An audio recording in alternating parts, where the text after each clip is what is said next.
ਦੋਸਤੋ ਸਤਿ ਸ਼੍ਰੀ ਅਕਾਲ। ਮੈਂ ਮਨਜਿੰਦਰ ਸਿੰਘ ਸਰੌਤ ਤੇ ਤੁਸੀਂ ਵੇਖ ਰਹੇ ਹੋ ਅਜੀਤ ਟੀਵੀ। ਅੱਜ ਅਸੀਂ ਖੜੇ ਹਾਂ ਮਾਲਵੇ ਦੀ ਇਤਿਹਾਸਕ ਕਹਿ ਲਈਏ ਤਾਂ ਕੋਈ ਅਤਕਥਨੀ ਨਹੀਂ ਹੋਵੇਗੀ ਮੇਰੇ ਖਿਆਲ ਮੁਤਾਬਕ ਜੌੜੇਪੁਰ ਦੀ ਧਰਤੀ, ਜਿੱਥੇ ਪਿਛਲੇ ਕੁਝ ਦਿਨ ਪਹਿਲਾਂ ਵੀ ਅਸੀਂ ਇਸ ਜਗ੍ਹਾ ਦੀ ਜਿਹੜੀ ਕਵਰੇਜ ਸੀ ਉਹ ਕੀਤੀ ਸੀ ਇੱਕ ਖਾਸ ਮਕਸਦ ਨੂੰ ਲੈ ਕੇ, ਕਿਉਂਕਿ ਹੁਣ ਵਿਧਾਨ ਸਭਾ ਦਾ ਚੋਣਾਂ ਦਾ ਜਿਹੜਾ ਬਿਗਲ ਹੈ ਉਹ ਪੰਜਾਬ ਵਿੱਚ ਇਸ ਸਮੇਂ ਵੱਜ ਚੁੱਕਿਆ ਹੈ। ਸੋ ਸਾਡੀ ਜਿਹੜੀ ਕੋਸ਼ਿਸ਼ ਸੀ, ਕਿਉਂਕਿ ਇਹ ਜਿਹੜਾ ਮੈਂ ਮੇਰੇ ਸਾਥੀ ਨੂੰ ਕਹੂੰਗਾ ਇਹ ਪੁਲ ਹੈ, ਅਸੀਂ ਕੁਝ ਮਹੀਨੇ ਪਹਿਲਾਂ ਇੱਥੇ ਤਾਂ ਪਹੁੰਚੇ ਸੀ ਕਿ ਜਿਹੜਾ ਇਹ ਪੁਲ ਹੈ ਇਹਦੀ ਬੁਨਿਆਦ ਹੈ ਜਿਹੜੀ ਉਹ ਸ਼ਾਇਦ ਟੱਪ ਚੁੱਕੀ ਹੈ।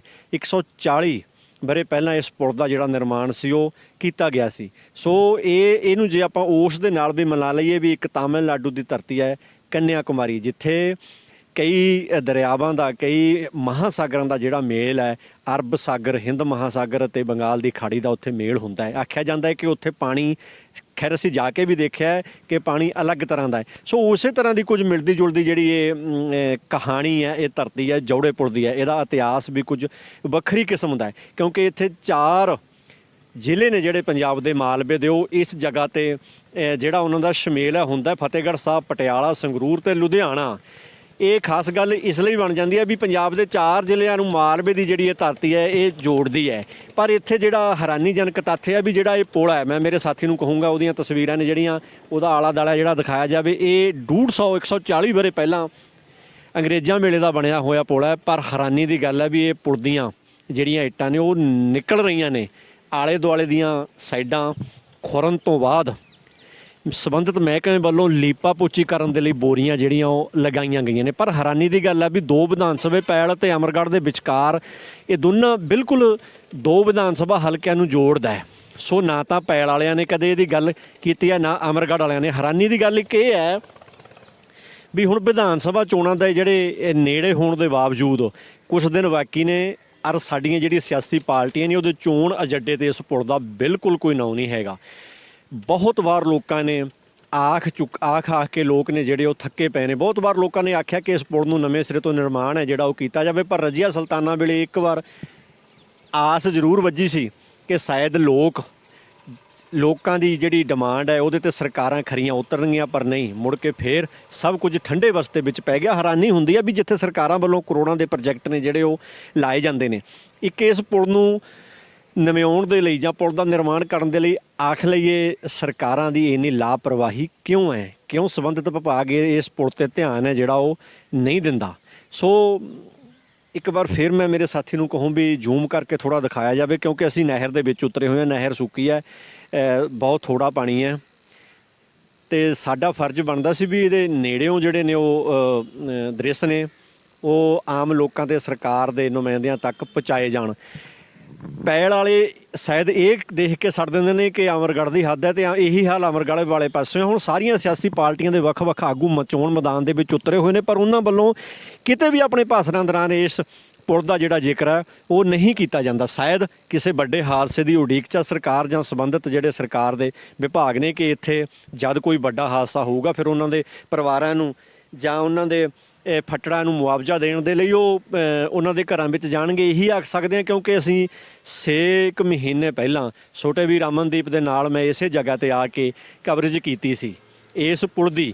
ਉਹ ਤੋਂ ਬਾਅਦ ਥੋੜ੍ਹੀ ਬਹੁਤ ਸੀ ਜਿਹੜੀ ਹਲਚਲ ਜ਼ਰੂਰ ਹੋਈ ਸੀ, ਪਰ ਹੁਣ ਫਿਰ ਹਾਲਾਤ ਨੇ ਜਿਹੜੇ ਜਿਉਂਦੇ ਤਿਉਂ ਨੇ। ਸਾਡਾ ਮੁੱਖ ਮਕਸਦ ਆ ਵੀ ਵਿਧਾਨ ਸਭਾ ਚੋਣਾਂ ਨੂੰ ਮੁੱਖ ਰੱਖ ਕੇ ਅਸੀਂ ਸਰਕਾਰ ਦੇ ਕੰਨਾਂ ਤੱਕ ਜਾਂ ਜਿਹੜੇ ਸਰਕਾਰ ਦੇ ਪਾਰਟੀਆਂ ਦੇ ਨੁਮਾਇੰਦੇ ਨੇ ਉਹਨਾਂ ਦੇ ਕੰਨਾਂ ਵਿੱਚ ਜਿਹੜੀ ਗੂੰਜ ਹੈ ਜਨਤਾ ਦੀ ਆਵਾਜ਼ ਦੀ ਉਹ ਥੋੜ੍ਹੀ ਬਹੁਤ ਪਵੇ, ਤਾਂ ਕਿ ਉਹਨਾਂ ਦੀ ਜਿਹੜੀ ਕੁੰਭਕਰਨੀ ਨੀਂਦ ਹੈ ਉਹ ਜਾਗੇ। ਕੁੰਭਕਰਨੀ ਨੀਂਦ ਦੇ ਵਿੱਚੋਂ ਜਿਹੜੇ ਸਿਆਸੀ ਲੀਡਰ ਨੇ ਉਹ ਸਾਡੇ ਜਾਗ ਸਕਣ। ਸੋ ਤੁਹਾਨੂੰ ਗੱਲਬਾਤ ਵੀ ਕਰਵਾਉਂਦੇ ਆ ਇੱਥੋਂ ਦੇ ਜਿਹੜੇ ਬਸ਼ਿੰਦੇ ਨੇ ਕਿ ਉਹਨਾਂ ਦਾ ਕੀ ਆਖਣਾ ਹੈ। ਗੱਲਬਾਤ ਕਰੀਏ ਇੱਥੋਂ ਦੇ ਬਸਿੰਦਿਆਂ ਦੇ ਨਾਲ ਕਿ ਉਹਨਾਂ ਦਾ ਪੁਲ ਸੰਬੰਧੀ ਕੀ ਕਹਿਣਾ। ਸਾਡੇ ਨਾਲ ਮੌਜੂਦ ਨੇ ਜਥੇਦਾਰ ਸੁਖਪਾਲ ਸਿੰਘ ਢੀਲੋਂ ਮਾਜਰਾ, ਜੋ ਇਸ ਪੁਲ ਬਾਰੇ ਜਿਹੜੇ ਵਧੀਆ ਜਾਣਕਾਰੀ ਜਿਹੜੀ ਉਹ ਸਾਨੂੰ ਦੇ ਸਕਦੇ ਨੇ ਹੋਂਦ ਤੋਂ ਲੈ ਕੇ ਹੁਣ ਤੱਕ। ਜਥੇਦਾਰ ਜੀ ਸਤਿ ਸ਼੍ਰੀ ਅਕਾਲ। ਸਤਿ ਸ਼੍ਰੀ ਅਕਾਲ ਜੀ। ਵਾਹਿਗੁਰੂ ਜੀ ਕਾ ਖਾਲਸਾ, ਵਾਹਿਗੁਰੂ ਜੀ ਕੀ ਫਤਿਹ। ਅਸੀਂ ਧੰਨਵਾਦੀ ਹਾਂ ਸਰਦਾਰ ਮਨਜਿੰਦਰ ਸਿੰਘ ਜੀ ਕਾਲਾ ਸਰੌਤ ਦੇ ਔਰ ਅਜੀਤ ਵੈਬ ਟੀਵੀ ਦੇ, ਜਿਹੜੇ ਲੋਕਾਂ ਦੀਆਂ ਸਮੱਸਿਆਵਾਂ ਸਰਕਾਰ ਦੇ ਅੱਗੇ ਰੱਖਦੇ ਨੇ। ਅੱਜ ਸਪੈਸ਼ਲ ਤੌਰ 'ਤੇ ਸਾਡੇ ਜੌੜੇ ਪੁਲ ਜਿਹੜਾ ਲੁਧਿਆਣੇ ਦੇ ਪੈਲ ਤਹਿਸੀਲ ਦੇ ਹਲਕਾ ਪੈਲ ਦੇ ਵਿੱਚ ਪੈਂਦਾ ਹੈ। ਇਹਦੀਆਂ ਹੱਦਾਂ ਅਮਰਗੜ੍ਹ ਨਾਲ ਜੁੜੀਆਂ ਹੋਈਆਂ ਨੇ ਤੇ 2 ਕਿਲੋਮੀਟਰ ਤੇ ਜਾ ਕੇ ਇਹ ਸ਼ੁਰੂ ਹੋ ਜਾਂਦਾ ਹੈ ਫਤਿਹਗੜ੍ਹ ਸਾਹਿਬ ਜ਼ਿਲ੍ਹਾ ਹਲਕਾ ਮਲੋਹ। 5 ਕਿਲੋਮੀਟਰ ਤੇ ਜਾ ਕੇ ਪਟਿਆਲਾ ਸ਼ੁਰੂ ਹੋ ਜਾਂਦਾ ਹੈ। ਬੜੀ ਇਤਿਹਾਸਕ ਬਿਲਡਿੰਗ ਹੈ, ਬਹੁਤ ਪੁਰਾਣੀ ਹੈ, 150 ਸਾਲ ਹੋ ਗਿਆ ਇਸ ਬਣੀ ਹੋਈ ਨੂੰ, ਪਰ ਫਿਰ ਵੀ ਅਜੇ ਇਹ ਠੀਕ ਹੈ। ਕੁਝ ਹਿੱਸਾ ਇਹਦਾ, ਬਹੁਤ ਜ਼ਿਆਦਾ ਹਿੱਸਾ 40% ਇਹਦਾ ਡੈਮੇਜ ਹੋ ਚੁੱਕਿਆ ਹੈ। ਜਿਵੇਂ ਤੁਸੀਂ ਦੇਖ ਸਕਦੇ ਹੋ, ਆਹ ਸਾਹਮਣੇ ਦੀਵਾਰ ਹੈ, ਇਹ ਕਿੰਨੇ ਵਾਰੀ ਢਹਿ ਚੁੱਕੀ ਹੈ ਤੇ ਥੱਲੇ ਵੀ ਨਿਗਾਹ ਮਾਰੋ, ਸਾਈਡਾਂ ਤੇ ਬਹੁਤ ਵੱਡੇ ਮੋਗੇ ਪੈ ਗਏ, ਇੱਟਾਂ ਖੁਰ ਗਈਆਂ ਤੇ ਪ੍ਰਸ਼ਾਸਨ ਇਹਦੇ ਕੋਲ ਬਿਲਕੁਲ ਧਿਆਨ ਨਹੀਂ ਦਿੰਦਾ। ਸਮੇਂ-ਸਮੇਂ ਦੀਆਂ ਸਰਕਾਰਾਂ, ਅਕਾਲੀ ਦਲ ਨੇ ਵੀ 10 ਸਾਲ ਰਾਜ ਕੀਤਾ, ਹੁਣ ਪਹਿਲਾਂ 5 ਸਾਲ ਕਾਂਗਰਸ ਨੇ ਵੀ ਰਾਜ ਕੀਤਾ, ਕਿਸੇ ਨੇ ਧਿਆਨ ਨਹੀਂ ਦਿੱਤਾ ਇਹਦੇ ਵੱਲ। ਰਜੀਆ ਸੁਲਤਾਨਾ ਜਦੋਂ PWD ਦੀ ਮਿਨਿਸਟਰ ਬਣੀ ਸੀ, ਉਹਨੇ ਵਾਅਦਾ ਕੀਤਾ ਸੀ ਕਿ ਮੈਂ ਜੋੜੇ ਪੁਲਾਂ ਦੀ ਬਿਲਡਿੰਗ ਨਵੀਂ ਉਸਾਰੀ ਕਰਾਉਂਗੀ, ਲੇਕਿਨ ਉਹਦਾ ਵਾਅਦਾ ਜਹੇਦਾਰ ਜੀ, ਚੋਣਾਂ ਵਕਤ ਅਕਸਰ ਵਾਅਦੇ ਤੇ ਦਾਅਵੇ ਕੀਤੇ ਜਾਂਦੇ ਨੇ। ਹੁਣ ਚੋਣਾਂ ਦਾ ਸਮਾਂ, ਹੈਰਾਨੀ ਵਾਲੀ ਗੱਲ ਹੈ, ਅਸੀਂ ਪਹਿਲਾਂ ਵੀ ਗੱਲ ਇਹੀ ਕਰਦੇ ਸੀ ਵੀ ਕਿਸੇ ਲੀਡਰ ਨੇ, ਕਿਸੇ ਸਿਆਸੀ ਪਾਰਟੀ ਨੇ ਇਹਨੂੰ, ਇਸ ਪੁਲ ਨੂੰ ਆਪਦੇ ਚੋਣ ਏਜੰਡੇ ਤੇ ਨਹੀਂ ਰੱਖਿਆ। ਬਿਲਕੁਲ ਨਹੀਂ ਰੱਖਿਆ ਜੀ, ਕਿਉਂਕਿ ਇਹਦੇ ਨਾਲ ਹੱਦਾਂ ਹੀ ਲੱਗਦੀਆਂ ਨੇ। ਅਮਰਗੜ੍ਹ ਦੀ ਹੱਦ ਵੀ ਲੱਗਦੀ ਹੈ ਤੇ ਪੈਲ ਦੇ ਵਿੱਚ ਤਾਂ ਇਹ ਪੈਂਦਾ ਹੀ ਪੈਂਦਾ ਹੈ। ਅਸੀਂ ਤਾਂ ਹੁਣ ਬੇਨਤੀ ਇਹ ਕਰਾਂਗੇ, ਜਿਹੜੀ ਆਉਣ ਵਾਲੀ ਸਰਕਾਰ ਹੈ ਉਹਦੇ ਵਿੱਚ ਜਿਹੜੇ ਦੋਨੋਂ ਸਾਈਡਾਂ ਵਾਲੇ MLA ਸਾਡੇ ਮਿੱਤਰ ਨੇ, ਸਰਦਾਰ ਜਸਵੰਤ ਸਿੰਘ ਜੀ ਗੱਜਣਮਾਜਰਾ ਹਲਕਾ ਅਮਰਗੜ੍ਹ ਤੋਂ, ਇੱਧਰ ਪੈਲ ਤੋਂ ਜਥੇਦਾਰ ਮਨਵਿੰਦਰ ਸਿੰਘ ਜੀ ਗਿਆਸਪੁਰਾ, ਜਿਹੜੇ ਇੰਟਰਨੈਸ਼ਨਲ ਫੇਮਸ ਵਿਅਕਤੀ ਨੇ, ਉਹ ਪੈਲ ਤੋਂ ਚੋਣ ਲੜ ਰਹੇ ਨੇ ਔਰ ਦੋਨੋਂ ਜਿੱਤ ਰਹੇ ਨੇ। ਅਸੀਂ ਉਹਨਾਂ ਨੂੰ ਬੇਨਤੀ ਕਰਾਂਗੇ ਕਿ ਇਸ ਪੁਲ ਨੂੰ ਜਾਂ ਤਾਂ ਨਵਾਂ ਹੀ ਬਣਾਇਆ ਜਾਵੇ ਜਾਂ ਇਹਦੀ ਵੱਡੀ ਪੱਧਰ ਤੇ ਇਹਦੀ ਮੁਰੰਮਤ ਕੀਤੀ ਜਾਵੇ। ਇਲਾਕੇ ਦੇ ਲੋਕਾਂ ਨੇ ਕਦੇ ਮੰਗ ਕੀਤੀ ਹੈ, ਹੋਰ ਛੱਡੋ, ਆਪਾਂ ਚੋਣਾਂ ਵਕਤ ਹੀ ਆਖਦੀ ਹੈ ਵੀ ਚੋਣਾਂ ਵਕਤ ਆ ਕੇ ਕਦੇ ਮੰਗ ਕੀਤੀ ਹੈ ਵੀ ਇਸ ਪੁਲ ਦਾ ਨਿਰਮਾਣ ਨਵੇਂ ਸਿਰੇ ਤੋਂ ਕੀਤਾ ਜਾਵੇ? ਕਰਦੀ ਰਹਿੰਦੇ ਨੇ ਲੋਕ, ਪਰ ਸਰਕਾਰਾਂ ਧਿਆਨ ਨਹੀਂ ਦਿੰਦੀਆਂ। ਨਾ ਤਾਂ ਉਹਨਾਂ ਕੋਲ ਪੈਸਾ, ਇਹਨਾਂ ਕੋਲ ਤਾਂ ਲੁੱਟਣ ਦਾ ਹੀ ਨਹੀਂ ਸਮਾਂ ਮਿਲਿਆ। ਇਹਨਾਂ ਨੂੰ ਤਾਂ ਰੇਤਾ, ਬਾਜਰੀ, ਸਾਰੇ ਪਾਸੇ ਟਰਾਂਸਪੋਰਟ ਦੇ ਮਾਫੀਆ ਚੱਲਦੇ ਨੇ, ਇਹ ਪੁਲ ਪਾਸੇ ਕਿਸੇ ਦਾ ਧਿਆਨ ਨਹੀਂ ਹੈਗਾ ਜੀ। ਮੈਨੂੰ ਐ ਲੱਗਦਾ ਵੀ ਕਦੇ ਝੂਠਾ ਵਾਅਦਾ ਵੀ ਨਹੀਂ ਕੀਤਾ ਹੋਣਾ ਵੀ ਇਹ ਪੁਲ ਨੂੰ ਅਸੀਂ ਨਿਰਮਾਣ ਕਰਾਂਗੇ, ਝੂਠਾ ਵਾਅਦਾ ਵੀ ਨਹੀਂ ਹੋਇਆ। ਝੂਠਾ ਵਾਅਦਾ ਵੀ ਨਹੀਂ ਕਿਸੇ ਨੇ ਕੀਤਾ। ਹੁਣ ਅਸੀਂ ਜ਼ਰੂਰ ਇਹਦੀ ਬੇਨਤੀ, ਦੋਨਾਂ MLA ਜਿਹੜੇ ਨਾਲ ਲੱਗਦੇ ਨੇ ਸਾਈਡਾਂ ਤੇ, ਉਹਨਾਂ ਨੂੰ ਬੇਨਤੀ ਕਰਾਂਗੇ ਕਿ ਨਵਾਂ ਹੀ ਪੁਲ ਬਣਾਇਆ ਜਾਵੇ। ਸਾਨੂੰ ਕੁਝ ਭਰੋਸੇਯੋਗ ਵਸੀਲਿਆਂ ਤੋਂ ਪਹਿਲਾਂ ਪਤਾ ਲੱਗਿਆ ਸੀ ਕਿ ਮਾਛੀਵਾੜਾ ਤੋਂ ਜੇ ਨਕੋਦਰ ਨੂੰ ਸੜਕ ਜਾ ਰਹੀ ਹੈ, ਉਹ ਮੈਡਮ ਰਜੀਆ ਸੁਲਤਾਨਾ, ਹਾਂ, ਉਹ ਉਸ ਵੇਲੇ ਵੀ ਸ਼ਾਇਦ ਉਹਨੇ ਵਾਅਦਾ ਕੀਤਾ ਸੀ ਵੀ ਇਹ ਪੁਲ ਦੀ ਮੈਂ ਉਸਾਰੀ ਕਰੂੰਗੀ, ਪਰ ਉਹ ਵੀ ਫੋਕਾ ਹੀ ਗਿਆ, ਉਸਾਰੀ ਨਹੀਂ ਹੋਈ ਇਹ ਪੁਲ ਦੀ। ਸੋ ਇਹ ਸਨ ਸੁਖਪਾਲ ਸਿੰਘ ਧੀਰੋ ਮਾਜਰਾ ਤੇ ਹੁਣ ਸਾਡੇ ਨਾਲ ਗੱਲ ਕਰਨਗੇ ਜਹੇਦਾਰ ਨਿਰੰਗ ਸਿੰਘ ਜੀ ਲਾਡੇਵਾਲ ਤੋਂ, ਉਹਨਾਂ ਦਾ ਕੀ ਕਹਿਣਾ ਹੈ ਇਸ ਪੁਲ ਸੰਬੰਧੀ, ਉਹਨਾਂ ਦੇ ਵਿਚਾਰ ਵੀ ਜਾਣੀਏ। ਵਾਹਿਗੁਰੂ ਜੀ ਕਾ ਖਾਲਸਾ, ਵਾਹਿਗੁਰੂ ਜੀ ਕੀ ਫਤਿਹ। ਇਹ ਪੁਲ ਨੂੰ ਮੇਰੇ ਖਿਆਲ 55 ਕੁ ਸਾਲ ਹੋ ਗਏ ਮੈਨੂੰ ਦੇਖਦੇ ਨੂੰ, ਪਰ ਅੱਜ ਇਹ ਪੁਲ ਆਖਰੀ ਸਾਹਾਂ ਤੇ ਲੱਗਦਾ ਮੈਨੂੰ। ਤੁਸੀਂ ਆਹ ਦੇਖੋ, ਆਹ ਢਹਿੰਦਾ, ਸਮਾਰ ਕੇ ਜਾਂਦੇ ਨੇ, ਤੀਜੇ ਦਿਨ ਇਹ ਫੇਰ ਹਵਾ ਹੁੰਦਾ। ਇਹਦਾ ਮਤਲਬ ਇੰਨੀ ਅਣਗਹਿਲੀ ਨਾਲ ਇਹਦੀ ਮੁਰੰਮਤ ਕੀਤੀ ਜਾਂਦੀ ਆ। ਆਹ ਥੱਲਿਓਂ ਟੁੱਟ ਗਿਆ, ਉਹ ਟੁੱਟਿਆ ਪਿਆ, ਇਹਦੇ ਵੱਲ ਕਦੇ ਕਿਸੇ ਦਾ ਧਿਆਨ ਹੀ ਨਹੀਂ ਆਇਆ। ਇੱਕ ਗੱਲ ਜ਼ਰੂਰ ਆ, ਵੋਟਾਂ ਵੇਲੇ ਇੱਥੋਂ ਦੀ ਲੰਘ ਜਾਂਦੇ ਨੇ, ਐ ਨਹੀਂ ਕੋਈ ਕਹਿੰਦਾ ਵੀ ਆਹ ਪੁਲ ਕਿਵੇਂ ਆ। ਵੀ ਤੁਸੀਂ ਕਿੰਨੀ ਵਾਰ ਇਹਨੂੰ TV ਤੇ ਵੀ ਦੇਖਿਆ, ਅਖਬਾਰਾਂ 'ਚ ਵੀ ਦੇਖਿਆ, ਇਹਨੂੰ ਨਹੀਂ ਪੜ੍ਹਿਆ ਕਿਸੇ ਨੇ ਵੀ ਹਾਂ ਅਸੀਂ ਇਹਦਾ ਕੋਈ ਹੱਲ ਕੱਢਾਂਗੇ। ਇਸ ਕਰਕੇ ਅੱਜ ਦੁਬਾਰਾ ਅਜੀਤ ਵੈਬ TV ਵਾਲੇ ਦੁਬਾਰਾ ਇਹਦੀ ਕਵਰੇਜ ਕਰਨ ਆਏ ਨੇ।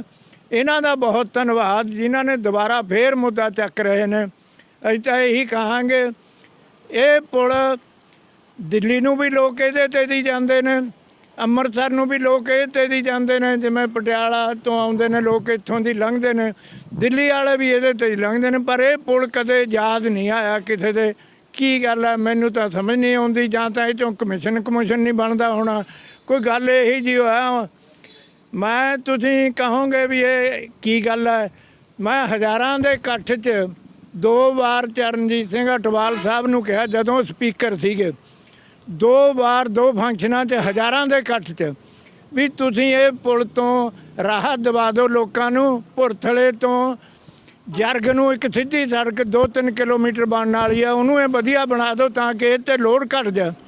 ਹਾਂ ਜੀ, ਬਣਾਊਂ ਮੈਂ ਕਹਿ ਕੇ ਮੁੜ ਕੇ ਕੋਈ ਇਹ 'ਤੇ ਨਿਗਾਹ ਹੀ ਨਹੀਂ ਮਾਰੀ ਕਿਸੇ ਨੇ। ਬੇਨਤੀ ਹੈ, ਧੰਨਵਾਦ ਹੈ ਅਜੀਤ ਵੈਬ TV ਵਾਲਿਆਂ ਦਾ ਵੀ ਇਹ ਇਸੇ ਤਰ੍ਹਾਂ ਦੇ ਕਰਦੇ ਰਹੇ ਨਾ, ਸ਼ਾਇਦ ਇਹਦੀ ਕੋਈ ਵਾਰੀ ਆ ਜਾਵੇ। ਜਹੇਦਾਰ ਜੀ, ਜਦੋਂ ਆਪਾਂ ਪਿਛਲੀ ਵਾਰ ਇਕੱਠੇ ਹੋਏ ਸੀ ਲਗਭਗ 6 ਮਹੀਨੇ ਪਹਿਲਾਂ ਇਹੀ ਜਗ੍ਹਾ ਸੀ, ਤਾਂ ਸਵਰਗੀ ਛੋਟੇ ਵੀਰ ਅਮਨਦੀਪ ਨੇ ਇੱਕ ਗੱਲ ਆਖੀ ਸੀ ਵੀ ਅਗਲੇ ਦਿਨਾਂ ਨੂੰ ਜਿਹੜੀ ਵਾਅਦਿਆਂ ਦੀ ਰੁੱਤ ਆ ਉਹ ਆਉਣ ਵਾਲੀ ਹੈ, ਵੀ ਚੰਗਾ ਹੋਵੇ ਜੇਕਰ ਆਪਾਂ ਇਸ ਮੁੱਦੇ ਨੂੰ ਵਾਅਦਿਆਂ ਦੀ ਰੁੱਤ ਦੇ ਦੌਰਾਨ ਚੱਕੀਏ। ਸੋ ਚਲੋ ਅਮਨਦੀਪ ਇਹ ਸਾਡੇ ਵਿਚਕਾਰ ਨਹੀਂ, ਪਰ ਮੇਰਾ ਖਿਆਲ ਮੁਤਾਬਕ ਹੈ ਵੀ ਹੁਣ ਵਾਅਦਿਆਂ ਦੀ ਰੁੱਤ ਦੇ ਦੌਰਾਨ ਤਾਂ ਜਿਹੜੀ ਗੱਲਬਾਤ ਹੈ ਉਹ ਇਸ ਪੁਲ ਦੀ ਚਰਚਾ ਚੱਲਣੀ ਚਾਹੀਦੀ ਹੈ, ਜਿਸ ਹਿਸਾਬ ਨਾਲ ਇਹਦਾ ਜਾਣ ਆਉਣਾ ਸ਼ੇਰਸ਼ਾਹ ਸੂਰੀ ਮਾਰਗ ਦੇ ਨਾਲ ਜੋੜਦਾ। ਮੈਂ ਸਮਝਦਾ ਇਹ 'ਚ ਵਾਅਦੇ ਤਾਂ ਉਹ ਤਾਂ ਕਰਨਗੇ ਜੇ ਸਾਡੇ ਆਲੇ ਦੁਆਲੇ ਪਿੰਡਾਂ ਵਾਲੇ ਲੋਕ ਇਕੱਠੇ ਹੋ ਕੇ ਕਿਸੇ ਨੂੰ ਕਹਿਣਗੇ। ਉਹ ਜਦ ਉਹਨਾਂ ਦਾ ਬਿਨਾਂ ਵਾਅਦਿਆਂ ਤੋਂ ਹੀ ਸਰਦਾ, ਫਿਰ ਉਹ ਕਿਉਂ ਵਾਅਦੇ ਕਰਨਗੇ? ਇਹ ਤਾਂ ਉਹਨਾਂ ਲੋਕਾਂ ਨੂੰ ਪਤਾ ਜਿਹੜੇ ਕਈ ਵਾਰ ਜਣੇਪੇ ਵਾਲੀਆਂ ਜਨਾਨੀਆਂ ਘੰਟਾ ਘੰਟਾ ਗੱਡੀ 'ਚ ਬੈਠੀਆਂ ਜਾਮ ਵੀ ਬਹੁਤ ਲੱਗਦਾ, ਇੰਨਾ ਜਾਮ ਲੱਗਦਾ, ਉਦੋਂ ਫਿਰ ਸਾਡੇ ਯਾਦ ਆਉਂਦਾ। ਉਹ ਨਹੀਂ ਯਾਦ ਆਉਂਦਾ। ਇਹ ਆ ਦੇਖੋ ਹੁਣ ਵੀ ਕਿਵੇਂ ਆ ਗੱਡੀਆਂ ਖੜੀਆਂ ਨੇ, ਉਹ ਪਿੱਛੇ ਗੱਡੀਆਂ ਖੜੀਆਂ ਨੇ, ਆ ਵੱਡਾ ਟਰਾਲਾ ਆਇਆ, ਇਹਨੂੰ ਪਤਾ ਨਹੀਂ ਕਿੰਨੇ ਮਿੰਟ ਲੱਗਣੇ ਨੇ ਅਜੇ ਜਾਣ ਨੂੰ। ਇਸ ਕਰਕੇ ਬੇਨਤੀ ਹੈ ਵੀ ਇਹਦੇ ਤੇ ਜ਼ਰੂਰ ਕੋਈ ਧਿਆਨ ਦਿੱਤਾ ਜਾਵੇ। ਤੁਸੀਂ ਕਿਸੇ ਜਿਹੜੇ ਆਪਣੇ ਵਿਧਾਨ ਸਭਾ ਦੇ ਵਿੱਚ ਵੱਖ-ਵੱਖ ਸਿਆਸੀ ਪਾਰਟੀਆਂ ਦੇ ਉਮੀਦਵਾਰ ਨੇ ਉਹਨਾਂ ਤੱਕ ਪਹੁੰਚ ਕਰਕੇ ਬੰਦੇ ਇਕੱਠੇ ਕਰਕੇ ਹੋ ਸਕੇ ਇਸ ਪੁਲ ਦਾ ਨਿਰਮਾਣ ਹੋ ਸਕੇ, ਕਦੇ ਕੋਸ਼ਿਸ਼ ਕਰੋਗੇ? ਅਸੀਂ ਤਾਂ 2 MLA ਖੜੇ ਨੇ ਆਮ ਆਦਮੀ ਪਾਰਟੀ ਦੇ, ਉਹਨਾਂ ਦੋਨਾਂ ਤੋਂ ਤਾਂ ਅਸੀਂ ਪ੍ਰੈਸ਼ਰਾਈਜ਼ ਕਰਕੇ ਵੀ ਇਹ ਕੰਮ ਕਰਵਾ ਲਾਂਗੇ। ਜੇ ਕਿਰਪਾ ਉਹਨਾਂ ਤੇ ਵਾਹਿਗੁਰੂ ਦੀ ਹੋਗੀ ਤਾਂ ਦੋਨੋਂ ਹੀ ਜਿਹੜੇ ਆਮ ਆਦਮੀ ਪਾਰਟੀ ਦੇ MLA ਜਿੱਤ ਜਾਣ, ਉਹਨਾਂ ਨੂੰ ਅਸੀਂ ਪ੍ਰੈਸ਼ਰਾਈਜ਼ ਕਰਕੇ ਇਹ ਪੁਲ ਦੀ ਜ਼ਰੂਰ ਕੋਈ ਨਹਾਰ ਬਦਲਣ ਦੀ ਕੋਸ਼ਿਸ਼ ਕਰ ਸਕਦੇ ਹਾਂ। ਸੋ ਜਥੇਦਾਰ ਸਾਹਿਬ ਦਾ ਆਖਣਾ ਹੈ ਕਿ ਜੇਕਰ ਅਗਲੀਆਂ ਵਿਧਾਨ ਸਭਾ ਚੋਣਾਂ ਦੇ ਵਿੱਚ ਇਹਨਾਂ ਦੇ ਮਿੱਤਰ ਮੇਲੀਆਂ ਦੀ ਪੁੱਛ ਪ੍ਰਤੀਤ ਹੁੰਦੀ ਹੈ ਤਾਂ ਇਹ ਪੁਲ ਦਾ ਨਿਰਮਾਣ ਹੈ ਜਿਹੜਾ ਉਹ ਨਵੇਂ ਸਿਰੇ ਤੋਂ ਕਰਨ ਦੀ ਕੋਸ਼ਿਸ਼ ਜ਼ਰੂਰ ਕਰਵਾਉਣਗੇ। ਸੋ ਆ ਦੇਖੋ ਹਾਲਾਤ ਕੀ ਬਣੇ ਹੋਏ ਨੇ। ਹੈਰਾਨੀ ਦੀ ਗੱਲ ਹੈ ਵੀ ਸ਼ੇਰਸ਼ਾਹ ਸੂਰੀ ਮਾਰਗ ਨੂੰ ਜੋੜਦੀ ਹੈ ਜਿਸ 'ਤੇ ਪੁਲ ਬਣਿਆ ਹੋਇਆ। ਟ੍ਰੈਫਿਕ ਦੀ ਗੱਲ ਛੱਡੀਏ ਤਾਂ ਇਹਦੇ ਵਿੱਚੋਂ ਇੱਟਾਂ ਨਿਕਲ ਚੁੱਕੀਆਂ ਨੇ। 4 ਜ਼ਿਲ੍ਹਿਆਂ ਦਾ ਸੁਮੇਲ ਤਾਂ ਜ਼ਰੂਰ ਆਖਿਆ ਜਾਂਦਾ ਹੈ, ਪਰ ਮੈਨੂੰ ਨਹੀਂ ਲੱਗਦਾ ਵੀ ਸਰਕਾਰ ਦਾ ਧਿਆਨ ਹੈ ਜਿਹੜਾ ਮਾੜਾ ਜਿਹਾ ਵੀ ਇਹ 'ਤੇ ਜਾਊਗਾ। ਵਾਅਦੇ ਤੇ ਦਾਅਵਿਆਂ ਦੀ ਰਾਜਨੀਤੀ ਦਾ ਦੌਰ ਹੈ ਜਿਹੜਾ ਉਹ ਇਸ ਸਮੇਂ ਪੰਜਾਬ ਅੰਦਰ ਸ਼ੁਰੂ ਹੋ ਚੁੱਕਿਆ ਹੈ। ਸੋ ਪਤਾ ਨਹੀਂ ਜਿਹੜਾ ਕੁਦਰਤ ਵੱਲੋਂ ਤਾਜ ਆ ਉਹ ਕਿਸ ਦੇ ਸਿਰ ਤੇ ਟਿਕਣਾ ਹੈ। ਚੰਗਾ ਹੋਵੇ ਜੇਕਰ ਸਰਕਾਰਾਂ ਇਹਨਾਂ ਪੁਲਾਂ ਦੀ ਸਾਰ ਹੈ ਉਹ ਲੈਣ, ਕਿਉਂਕਿ ਇਲਾਕੇ ਦੇ ਲੋਕ ਵੀ ਬਹੁਤ ਵਾਰ ਮੰਗ ਕਰ ਚੁੱਕੇ ਨੇ।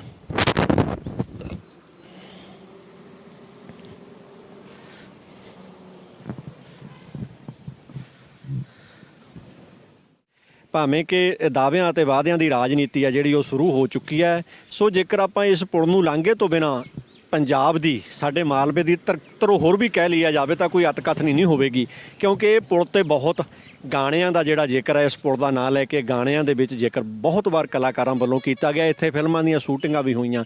ਖੈਰ ਠੀਕ ਹੈ, ਇੱਕ ਗੱਲ ਅਸੀਂ ਇਹ ਵੀ ਦੱਸਣੀ ਚਾਹਾਂਗੇ ਕਿ ਇਸ ਪੁਲ ਦਾ ਸੰਬੰਧ ਬਹੁਤੇ ਲੋਕਾਂ ਵੱਲੋਂ ਗੀਤਕਾਰਾਂ ਵੱਲੋਂ ਜੱਗੇ ਡਾਕੂ ਦੇ ਨਾਲ ਜੋੜਿਆ ਗਿਆ। ਜੋ ਮੇਰੇ ਖਿਆਲ ਮੁਤਾਬਕ ਜਿੰਨੇ ਕਿ ਇਤਿਹਾਸ ਦੀ ਜਾਣਕਾਰੀ ਸਾਨੂੰ ਹੈ ਕਿ ਉਹ ਪੁਲ ਨੇ ਜੋੜੇ ਉਹ ਸ਼ਾਇਦ ਪਾਕਿਸਤਾਨ ਦੇ ਵਿੱਚ ਨੇ, ਪਰ ਬਹੁਤ ਸਾਰੇ ਕਹਿਣ ਦਾ ਭਾਵ ਹੈ ਵੀ ਸਾਡੇ ਗੀਤਕਾਰਾਂ ਵੱਲੋਂ ਇਸ ਪੁਲ ਦਾ ਜ਼ਿਕਰ ਤਾਂ ਕੀਤਾ ਗਿਆ, ਪਰ ਸਰਕਾਰਾਂ ਨੇ ਕਦੇ ਵੀ ਇਸ ਪੁਲ ਦੀ ਜਿਹੜੀ ਸਾਰ ਲੈਣ ਦੀ ਉਹ ਕੋਸ਼ਿਸ਼ ਨਾ ਕੀਤੀ। ਸੋ ਗੱਲ ਕਰਵਾਉਂਦੇ ਆ ਵੀ ਇੱਕ ਹੋਰ ਬਜ਼ੁਰਗ ਦੇ ਨਾਲ ਜੋ ਇਸ ਪੁਰਾਣਾ ਵਿਅਕਤੀ ਹੈ ਇਸ ਪੁਲ ਦੇ ਨਾਲ ਵਾਹ ਵਾਸਤਾ ਬਹੁਤ ਵਾਰ ਹੈ ਕਿ ਉਹਨਾਂ ਦਾ ਇਸ ਸੰਬੰਧੀ ਕੀ ਕਹਿਣਾ। ਸਤਿ ਸ਼੍ਰੀ ਅਕਾਲ ਜੀ। ਤੁਸੀਂ ਵੀ ਦਿਓ ਜੀ ਪੁਲ ਬਾਰੇ ਵਿਚਾਰ ਵੀ ਨਵਾਂ ਬਣਨਾ ਚਾਹੀਦਾ, ਬਹੁਤ ਦੇਰ ਹੋ ਗਈ। ਬਿਲਕੁਲ ਜੀ, ਬਣਨਾ ਚਾਹੀਦਾ ਸੀ। ਜਾਮ ਲੱਗਦਾ 2-2 ਘੰਟੇ ਪੂਰਾ ਜੀ, ਬਹੁਤ ਜਾਮ ਲੱਗਦਾ। ਜਿੰਨਾ ਤੁਸੀਂ ਕਹਿੰਦਾ ਉਨੀ ਜਾਮ ਲੱਗਦਾ, ਬਹੁਤ ਤੰਗੀ ਹੈ ਜੀ ਇੱਥੇ। ਬਾਕੀ ਕਾ ਸੜਕ ਜਿਹੜੀ ਜਾਂਦੀ ਆ ਦਰਾਹੇ ਨੂੰ ਵੀ ਪੱਕੀ ਹੋਣੀ ਚਾਹੀਦੀ ਆ। ਹਾਂਜੀ, ਬਾਕੀ ਨੱਕ ਦੀ ਸਿਹਤ ਸਿੱਧੀ ਸੜਕ ਜਾਂਦੀ ਆ, ਇੱਥੇ ਟ੍ਰੈਫਿਕ ਬਹੁਤ ਹੈ ਸੜਕ 'ਤੇ ਵੀ, ਇਹ ਪੱਕੀ ਹੋਣੀ ਚਾਹੀਦੀ ਆ। ਹੁਣ ਤਾਂ ਬਜ਼ੁਰਗੋ ਇੱਟਾਂ ਵੀ ਨਿਕਲੀਆਂ ਪਈਆਂ ਨੇ ਵਿੱਚੋਂ। ਪੁੱਛੋ ਨਾ ਜੀ, ਤਾਂ ਮਿੱਟੀ ਗਾਰਾ ਬਹੁਤ ਹੈ ਸੜਕ ਦੇ ਉੱਤੇ ਜੀ। ਬਾਕੀ ਆ ਧੀਰੋ ਮਾਰਿਆ ਸੜਕ ਤਾਂ ਬਿਲਕੁਲ ਹੀ ਖਤਮ ਆ ਜੀ।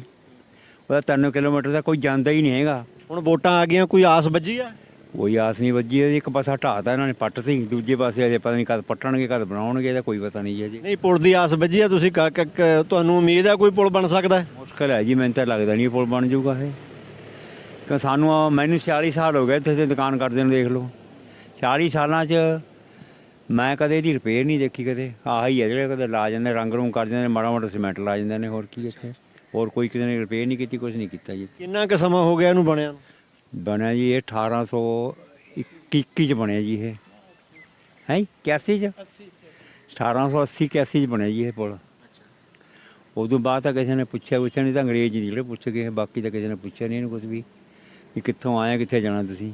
ਸੋ ਬਜ਼ੁਰਗਾਂ ਦਾ ਕਿੱਡਾ ਕਟਾਕਸ ਹੈ ਕਿ ਅੰਗਰੇਜ਼ਾਂ ਨੇ ਤਾਂ ਪੁੱਛ ਜ਼ਰੂਰ ਕੀਤੀ, ਪਰ ਸਾਡੇ ਵਾਲਿਆਂ ਦਾ ਧਿਆਨ ਇਸ ਪੁਲ ਤੇ ਨਹੀਂ ਗਿਆ। ਉਹ ਕੁਰਸੀਆਂ ਦੇ ਦਾ ਆਨੰਦ ਹੈ ਜਿਹੜਾ ਉਹਦੇ ਲੈਣ ਤੱਕ ਹੀ ਸੀਮਤ ਰਹੇ। ਤੇ ਖਾਲਸਾ ਜੀ, ਤੁਸੀਂ ਵੀ ਇੱਥੇ ਹੀ ਰਹਿੰਦੇ ਹੋ? ਹਾਂਜੀ ਹਾਂਜੀ ਤੁਹਾਨੂੰ ਲੱਗਦਾ ਵੀ ਇਹ ਪੁਲ ਦੀ ਮੁਰੰਮਤ ਜਾਂ ਇਹ ਪੁਲ ਨੂੰ ਨਵੇਂ ਸਿਰੇ ਤੋਂ ਨਿਰਮਾਣ ਕਰਨਾ ਚਾਹੀਦਾ? ਇਹ ਚਾਹੀਦਾ ਜੀ, ਕਹਿੰਦੇ ਇਹ ਤਾਂ ਪੁਰਾਣਾ ਪੁਲ ਆ ਜੀ, ਇਹਦਾ ਕੋਈ ਪਤਾ ਨਹੀਂ ਵੀ ਕਦ ਟੁੱਟ ਕੇ ਗੱਡੀ ਵਿੱਚ ਗਿਰ ਜਾਵੇ ਜਾਂ ਕੋਈ ਹੋਰ ਗੱਲਬਾਤ ਹੋ ਜਾਵੇ। ਵਿਆਹ ਬਹੁਤ ਪੁਰਾਣਾ ਪੁਲ ਆ, ਇਹ ਤਾਂ ਸਾਡੇ ਤਾਂ ਬਜ਼ੁਰਗਾਂ ਦੇ ਦੇਖੇ ਹੋਏ ਨੇ। ਸਾਡੇ ਤਾਂ ਕੱਲ੍ਹ ਦੇ ਸਾਡੇ ਤਾਂ ਇੰਨੀ ਉਮਰ ਆ ਸਾਡੀ, 40 ਸਾਲ ਹੋ ਗਏ ਇੱਥੇ ਜਾਮ ਲੱਗਦੇ ਨੇ, ਐਕਸੀਡੈਂਟ ਹੁੰਦੇ ਨੇ, ਬਹੁਤ ਕੁਛ ਹੁੰਦਾ ਜੀ। ਬਸ ਜੀ। ਵੋਟਾਂ ਆ ਗਈਆਂ, ਹੁਣ ਕੋ ਆਸ ਬੱਝੀ? ਆਸ ਤਾਂ ਜੀ ਇਹਨਾਂ ਦੀ ਹੁਣ ਕੀ ਪਤਾ, 40 ਸਾਲ ਤੋਂ ਹੁਣ ਸਾਨੂੰ ਦੇਖਦੇ ਨੇ ਹੋ ਗਏ ਵੀ ਕੋਈ ਪੁਲ ਦੀ ਆਸ ਤਾਂ ਕੋਈ ਨਹੀਂ ਹੈਗੀ ਇਹਨਾਂ ਦੀ। ਜੇ ਬਣਾਉਣਾ ਹੁੰਦਾ ਹੁਣ ਵੀ ਬਣ ਸਕਦਾ, ਜਾਂ ਮਰਜ਼ੀ ਬਣਾਉਂਦੇ। ਇਹਨਾਂ ਦੀ ਸਰਕਾਰ ਹੈ ਜੀ, ਸਰਕਾਰਾਂ ਆਉਂਦੀਆਂ ਰਹਿੰਦੀਆਂ ਨੇ, ਜਾਂਦੀਆਂ ਰਹਿੰਦੀਆਂ ਪੁਲ। ਕਿਉਂਕਿ ਅਸੀਂ ਆਮ ਤੌਰ ਤੇ ਇਹ ਦੇਖਦੇ ਹਾਂ ਵੀ ਜਦੋਂ ਸਰਕਾਰਾਂ ਬਦਲਦੀਆਂ ਨੇ, ਵੋਟਾਂ ਪੈਂਦੀਆਂ ਨੇ, ਤਾਂ ਆਮ ਜਨਤਾ ਨੂੰ ਆਸ ਹੁੰਦੀ ਹੈ ਇੱਕ ਵੀ ਸਾਡਾ ਕੰਮ ਹੋਊ। ਆਸ ਤਾਂ ਹੁੰਦੀ ਆ ਜੀ, ਕਹਿੰਦੇ ਪੁਲ ਦੀ ਗੌਰ ਹੀ ਨਹੀਂ ਕਰਦੇ। ਜੇ ਗੌਰ ਕਰਨਗੇ ਤਾਂ ਜੀ ਇਹਦੇ ਪੁਲ ਤੇ ਮੈਨੂੰ ਮੈਂ ਤਾਂ ਕੋਈ ਮੰਤਰੀ ਆਏ ਨਹੀਂ ਹੁਣ ਅੱਜ ਤੱਕ। ਨਿੰਗਦੇ ਬਥੇਰੇ ਮੰਤਰੀ ਨੇ ਇੱਥੇ, ਪਰ ਕਿਸੇ ਨੇ ਗੌਰ ਹੀ ਨਹੀਂ ਕੀਤੀ। ਇਹਦੀ ਸੁਣਵਾਈ ਥੋੜ੍ਹਾ ਹੋਈ ਹੈ ਜੀ। ਬਾਈ ਜੀ, ਤੁਸੀਂ ਵੀ ਇੱਥੇ ਦੇ ਰਹਿਣ ਵਾਲੇ ਹੋ? ਮੈਂ ਜੀ ਉਰੇ ਬੱਸ ਸਟੈਂਡ ਤੇ ਅੱਡਾ ਇੰਚਾਰਜ ਹਾਂ ਜੀ ਉਰੇ। ਅੱਛਾ, ਤੁਹਾਨੂੰ ਕੀ ਲੱਗਦਾ ਹੁਣ ਸੁਣੀ ਜਾਊ? ਸੁਣਨੀ ਜ਼ਿਆਦਾ ਆਹੀ ਦੀ, ਇੱਥੇ ਜਾਮ ਲੱਗਦਾ ਜੀ ਸਾਡਾ, ਇੱਥੇ ਲੜਾਈ ਹੁੰਦੀ ਆ ਰੋਜ਼, ਕਦੇ 10-10 ਮਿੰਟ ਗੱਡੀਆਂ ਲੇਟ ਹੋ ਜਾਂਦੀਆਂ ਨੇ। ਹਾਂਜੀ, ਇਹ ਪੁਲ ਹੈ ਜਿਹੜਾ ਵੈਸੇ ਹਾਲਤ ਤਾਂ ਖਸਤਾ ਵਿਖਾਈ ਦੇ ਹੀ ਰਹੀ ਹੈ। ਇਹ ਲੀਡਰਾਂ ਨੂੰ ਜਾਂ ਹੋਰਾਂ ਨੂੰ ਹੁਣ ਇੱਥੋਂ ਦੇ ਵਸਿੰਦਿਆਂ ਨੇ ਤੁਸੀਂ ਜਾ ਕੇ ਆਖੋਗੇ ਕਿ ਇਹਦਾ ਕੁਝ ਕੀਤਾ ਜਾਵੇ ਹਾਂਜੀ ਕਿ ਕਰਨ ਬੇਆਸ ਹੀ ਹੈ? ਬਿਆਸ ਪਹਿਲਾਂ ਹੋਇਆ ਸੀ ਇੱਥੇ ਪੁਲ ਪਾਸ, ਇਹ ਮੁੜ ਕੇ ਉਹਨਾਂ ਨੇ ਕਰਿਆ ਨਹੀਂ ਹੈਗਾ। ਇਹਦੇ ਪਹਿਲਾਂ ਇੱਥੋਂ ਬਾਈਪਾਸ ਕੱਢਣ ਲੱਗੇ ਸੀਗੇ, ਮੁੜ ਕੇ ਉਹ ਕੋਈ ਬਾਈਪਾਸ ਨਿਕਲਿਆ ਨਹੀਂਗਾ। ਹੁਣ ਇੱਥੇ ਸਾਡੀ ਲੜਾਈ ਹੁੰਦੀ ਰਹਿੰਦੀ ਆ ਕਈ ਵਾਰ। ਇੱਥੇ ਗੱਡੀਆਂ ਜਾਮ ਲੱਗ ਜਾਂਦੀਆਂ। ਹਾਂਜੀ, ਹੁਣ ਜਦ ਲੇਟ ਹੋ ਜਾਂਦੀ ਆ, ਮਗਰ ਬੱਸ ਵੀ ਲੇਟ ਹੋ ਜਾਂਦੀ ਆ, ਮੁੜ ਕੇ ਇੱਕ ਦੂਜੇ ਬੰਦਾ ਲੜਦਾ। ਉਹ ਮੂਰਲੀ ਵਾਲਾ ਕਹਿੰਦਾ ਮੈਂ ਲੇਟ, ਉਹ ਲੇਟ, ਮੇਰੇ ਮੂਹਰੇ ਗੱਡੀ ਲੇਟ ਗਈ ਆ। ਸੋ ਮੈਂ ਇੱਕ ਵਾਰ ਮੇਰੇ ਸਾਥੀ ਨੂੰ ਦਿਖਾਊਂਗਾ ਵੀ ਇਹ ਨੀਂਹ ਪੱਥਰ ਹੈ। ਇਹ ਮਾਨਯੋਗ ਕੈਪਟਨ ਅਮਰਿੰਦਰ ਸਿੰਘ ਜੀ, ਮੁੱਖ ਮੰਤਰੀ ਪੰਜਾਬ, ਜੋ ਸ਼ਾਇਦ ਅੱਜ ਮੁੱਖ ਮੰਤਰੀ ਨਹੀਂ ਨੇ, ਉਹਨਾਂ ਵੱਲੋਂ 2006 ਨੂੰ ਰੱਖਿਆ ਗਿਆ ਸੀ। ਪਰ ਮੈਨੂੰ ਲੱਗਦਾ ਵੀ ਇਹ ਤੇ ਵੀ ਸ਼ਾਇਦ ਕੋਈ ਅਮਲ ਉਮਲ ਨਹੀਂ ਹੋਇਆ ਹੋਣਾ। ਥੋੜ੍ਹਾ ਬਹੁਤ ਜਥੇਦਾਰ ਜੀ ਹੋਰੀ ਦੱਸ ਕੇ ਗਏ ਨੇ ਪਹਿਲਾਂ ਵੀ ਮੁਰੰਮਤ ਦਾ ਪੈਸਾ ਜ਼ਰੂਰ ਆਇਆ, ਪਰ ਨਹੀਂ। ਸੋ ਹੈਰਾਨੀਜਨਕ ਤੇ ਸਿਤਮ ਭਰੀ ਗੱਲ ਇਹ ਹੈ ਵੀ ਇਸ ਪੁਲ ਦੇ ਉੱਤੇ ਐਕਸੀਡੈਂਟ, ਸੜਕ ਹਾਦਸਿਆਂ ਤੋਂ ਲੈ ਕੇ ਲੜਾਈਆਂ ਵੀ ਹੁੰਦੀਆਂ ਨੇ, ਪਰ 2 ਵਿਧਾਨ ਸਭਾ ਹਲਕਿਆਂ ਦਾ ਸਾਂਝਾ ਹੋਣ ਦੇ ਬਾਵਜੂਦ ਇਸ ਪੁਲ ਦੀ ਜਾਣਕਾਰੀ ਹੈ ਜਿਹੜੀ ਉਹ ਸਰਕਾਰ ਦੇ ਕੰਨਾਂ ਤੱਕ ਨਹੀਂ ਪਹੁੰਚ ਰਹੀ। ਸ਼ਾਇਦ ਪ੍ਰਸ਼ਾਸਨ ਜਾਂ ਸਰਕਾਰਾਂ ਦੀ ਜਿਹੜੀ ਨੀਂਦ ਆ ਉਹ ਨਹੀਂ ਖੁੱਲ੍ਹ ਰਹੀ ਬਿਨਾਂ ਕਿਸੇ ਹਾਦਸੇ ਤੋਂ। ਸੋ ਸਾਡਾ ਦਿਖਾਉਣ ਦਾ ਮਕਸਦ ਸੀ ਹਰ ਵਾਰ ਦੀ ਤਰ੍ਹਾਂ ਕਿ ਇਸ ਪੁਲ ਦਾ ਜਿਹੜਾ ਨਿਰਮਾਣ ਹੈ ਉਹ ਨਵੇਂ ਸਿਰੇ ਤੋਂ ਕੀਤਾ ਜਾਵੇ। ਕੁੱਪ ਕਲਾਂ ਤੋਂ ਮਨਜਿੰਦਰ ਸਿੰਘ, ਸਰੌਦ ਦੀ ਰਿਪੋਰਟ। ਆ ਲੈ, ਚੂਰੀ ਬੰਨ ਦਿੱਤੀ ਹੈ। ਗਰਮ ਗਰਮ ਰੋਟੀ ਤੇ ਦਾਲ ਲਈ ਬੰਤੇ ਨੂੰ ਦੁਪਹਿਰੇ ਘਰ ਭੇਜ ਦੇਵੀਂ। ਤੇ ਬੇਬੇ ਮੇਰੀ ਰੋਟੀ? ਆ ਪਈ ਹੈ ਮੰਜੇ ਤੇ। ਠੀਕ ਹੈ। ਤੰਤੋ, ਹਾਂ, ਰੱਬ ਸਦਾ ਸਲਾਮਤ ਰੱਖੇ ਬਾਦਲ ਨੂੰ। ਸਸਤਾ ਆਟਾ ਤੇ ਦਾਲ ਦਵਾ ਕੇ ਸਾਨੂੰ ਗਰੀਬਾਂ ਨੂੰ 2 ਜੂਨ ਦੀ ਰੋਟੀ ਪੱਕੀ ਕਰ ਦਿੱਤੀ। ਆਟਾ ਦਾਲ ਸਕੀਮ ਨਾਲ ਅਸੀਂ ਭੁੱਖੇ ਨਹੀਂ ਸੋਏ ਕਦੇ। ਐਤਕੀ ਵੋਟ ਬਾਦਲ ਨੂੰ ਹੀ ਪਾਉਣੀ ਹੈ, ਗਲਤੀ ਨਾ ਕਰੀ ਇਸ ਵਾਰ। ਵੋਟ ਪਾਣੀ ਉਹਨਾਂ ਨੂੰ ਜਿਹੜੇ ਸਮਝਣ ਸਾਡੇ ਦਰਦਾਂ ਨੂੰ।